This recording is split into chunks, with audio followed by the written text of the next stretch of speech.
संदेश हमारे दर्शकों को क्या देना चाहते हैं सर? आखिरी संदेश दर्शकों को यही देना चाहेंगे कि आज फीस फिक्स नहीं है। जो अपनी क्षमता के अनुसार अपना फीस दे सकता है वो देता है। मात्र 11 रुपया सर? हाँ, गरीब लोग के लिए मात्र 11 रुपये है।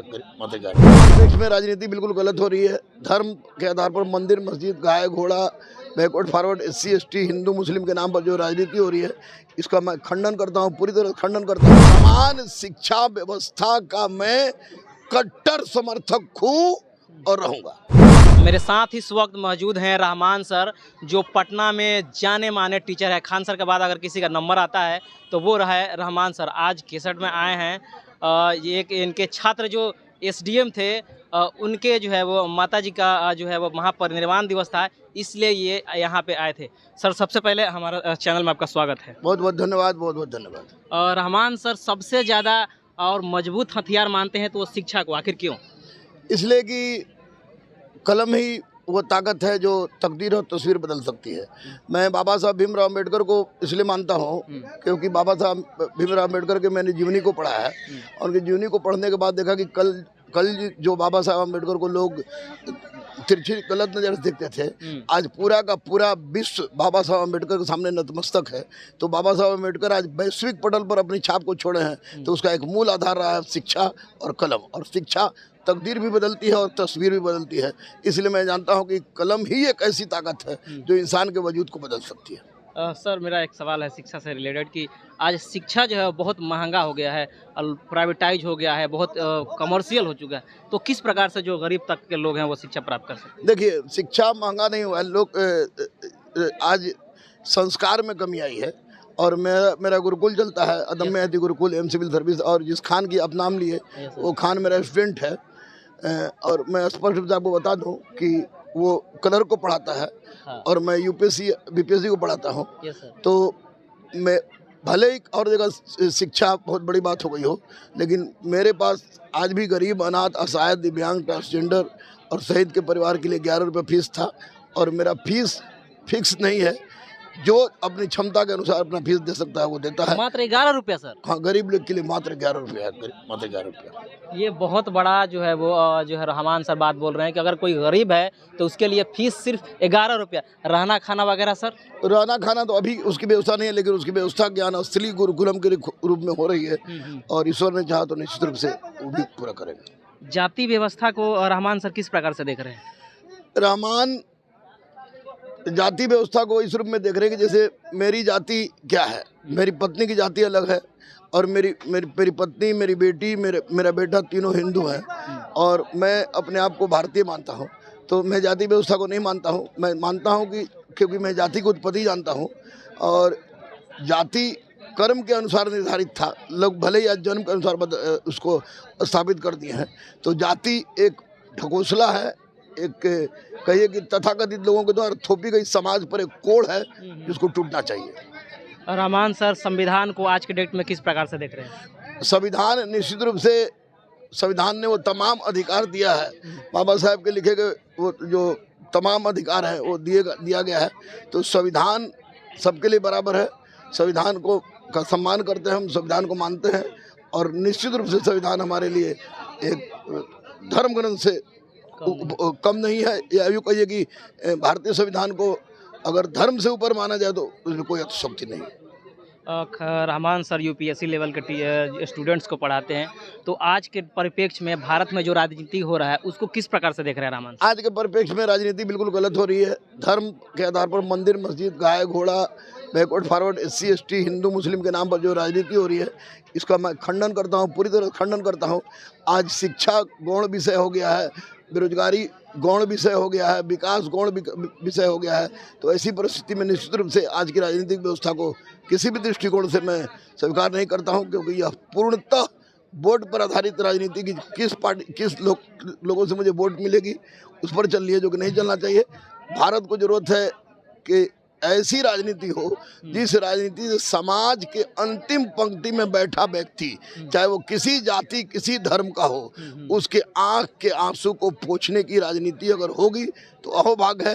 जात और धर्म, मंदिर मस्जिद, गाय घोड़ा के नाम पर राजनीति होगी तो मैं उसको नहीं मानता। रहमान सर, नई शिक्षा नीति जो हाल ही में लागू हुआ उसको कैसे देखते हैं? देखिए, नई शिक्षा नीति गलत नहीं है, लेकिन वर्तमान परिवेश में जब तक आप बिल्डिंग बहुत ऊंचा बना दीजिए, लेकिन बिल्डिंग ऊंचा बनाने के लिए नींव का मजबूत होना जरूरी है। और जब तक हम अपनी शिक्षा व्यवस्था के नींव को मजबूत नहीं करेंगे, तब तक नई शिक्षा नीति हो या पुरानी शिक्षा नीति हो, उसमें कोई फर्क नहीं डालने वाला है। अभी जरूरी है ज़्यादा से ज़्यादा सांस्कारिक शिक्षा देने का। सांस्कारिक शिक्षा अगर मिल जाती है और तमाम लोगों को शिक्षा, समान शिक्षा का अधिकार मिल जाता है तो ठीक है। अदरवाइज कोई सीबीएसई से पढ़े, कोई आईसीएसई से पढ़े, कोई बिहार बोर्ड से पढ़े, कोई फलाना पढ़े, तो उससे मैं नहीं मानता हूँ। समान शिक्षा व्यवस्था का मैं कट्टर समर्थक हूँ और रहूँगा। बुद्ध का बिहार में ज्ञान प्राप्त होता है, तो रहमान सर पटना में रह कर पढ़ाते हैं, तो बुद्ध को किस प्रकार से देख रहे हैं? महात्मा बुद्ध 6वीं शताब्दी ईसा पूर्व के एक ऐसे व्यक्तित्व का नाम है कि महात्मा बुद्ध अगर नहीं होते तो निश्चित रूप से 6वीं शताब्दी ईसा पूर्व में जो परिवार से ग्राम, ग्राम से विश्व, विश्व से जन, जन से जनपद, जनपद से महाजनपद, महाजनपद से जो साम्राज्य का निर्माण हुआ, तो उस साम्राज्य के निर्माण का मूलाधार बुद्धिज्म है।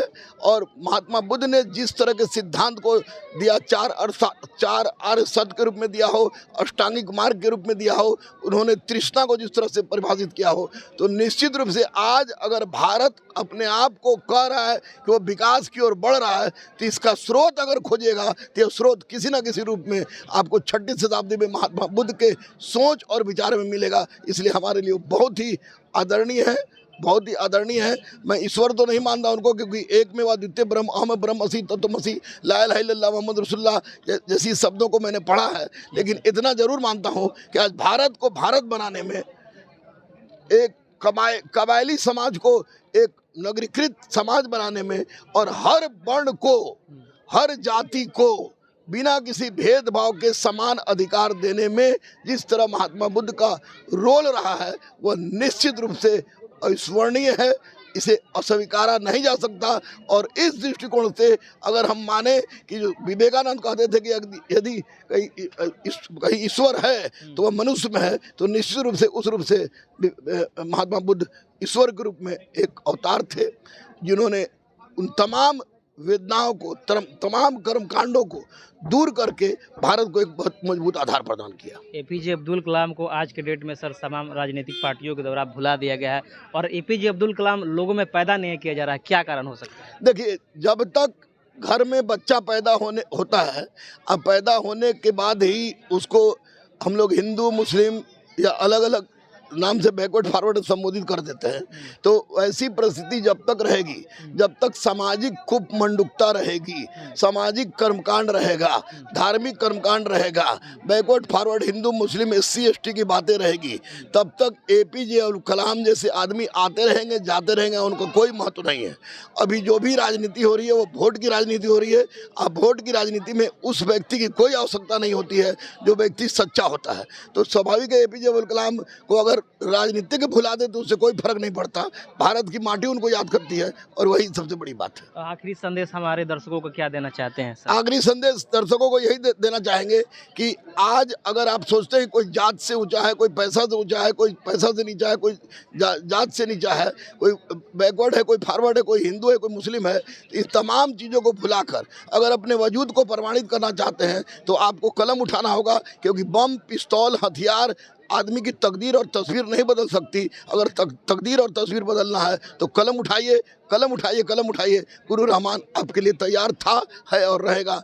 शिक्षा बहुत ज़रूरी है, बहुत ज़रूरी है, बहुत ज़रूरी है। आप हमसे बात किए, समय निकाले सर, इसलिए आपको बहुत बहुत धन्यवाद। Thank you, thank you, thank you. तो ये थे हमारे साथ रहमान सर, जो काफ़ी आप देख सकते हैं इनकी बातों में कि किस प्रकार से वो शिक्षा का महत्व देते हैं, और कहते हैं कि अगर समाज को बदलना है, अगर देश को बदलना है, अगर राज्य को बदलना है, तो सबसे पहले आपको कलम उठाना पड़ेगा।